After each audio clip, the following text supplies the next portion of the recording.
राति पाहिले श्रावण मासर प्रथम सोमवार बाबा धवलेश्वर पीठरे जललागी करेंगे हजार हजार श्रद्धालु हेले महानदी में बन्या स्थिति को नहीं जिला प्रशासन कटकणा पर एवं द्वंद्वे काउडिया श्रद्धालु एवं पूजक केवल बाबा धवलेश्वर नुहति कटक जिलार महानदी अववाहिकार समस्त मंदिर में लगी कटकणा आज राति पर्यंत प्रशासन कटकणा बलवत्तर रही बेले महानदीर जलस्तर को देखि जिला प्रशासन निष्पत्ति को नहीं समस्ते द्वंद्वे एने अधिक सूचना देउछन्ते आम प्रतिनिधि नीलकंठ दोरा। राति पाइले श्रावण मासरे जल लगी करेंगे हजार हजार काउडिया आमे अच्छु कटक जिलार अन्यतम शैवपीठ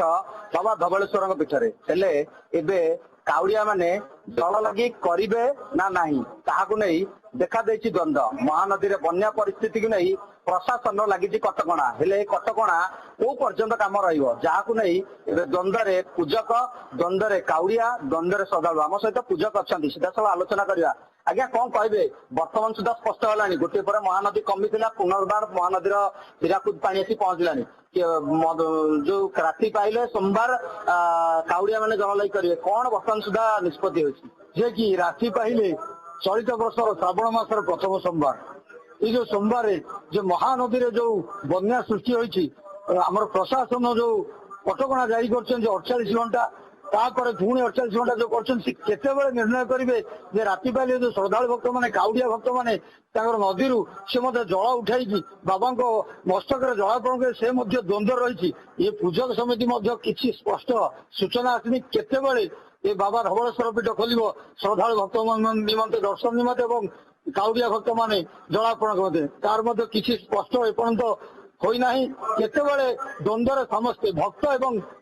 पूजक समिति समस्त द्वंद्व पड़ते केतेबेले मंदिर खोल निश्चित भाव समस्त द्वंद्व आज जन अच्छा पूजक आज्ञा कौन कह अनेक फोन आसूसी श्रद्धालु मैंने फोन कर दर्शन हम केतेबेले काली जल लगी हम अनेक काउडिया तो जल लगी माने पानी उठे सारे जेहेतु आज रविवार होते पानी उठे सारे से कौन से स्थिति जब पानी नहीं आसे केमती ढाली आप किसी स्पष्ट सूचना मिलने आज्ञा देखो ये हूँ कटक जिलार गोटे ऐतिह्य सर्व पुरातन शैवपीठ बाबा धवलेश्वर मंदिर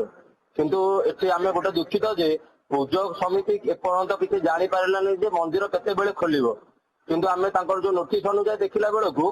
आज हूँ शेष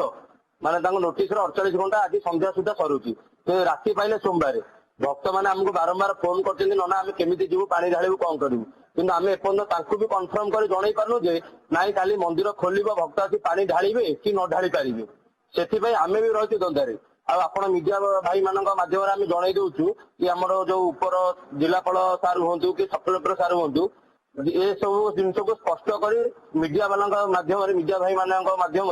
समस्त जनवा दरकार निश्चित भाव ये जो खाँ खाँ परिस्थिति ये केते दिन है मंदिर पूरा खाँ खाँ परिस्थिति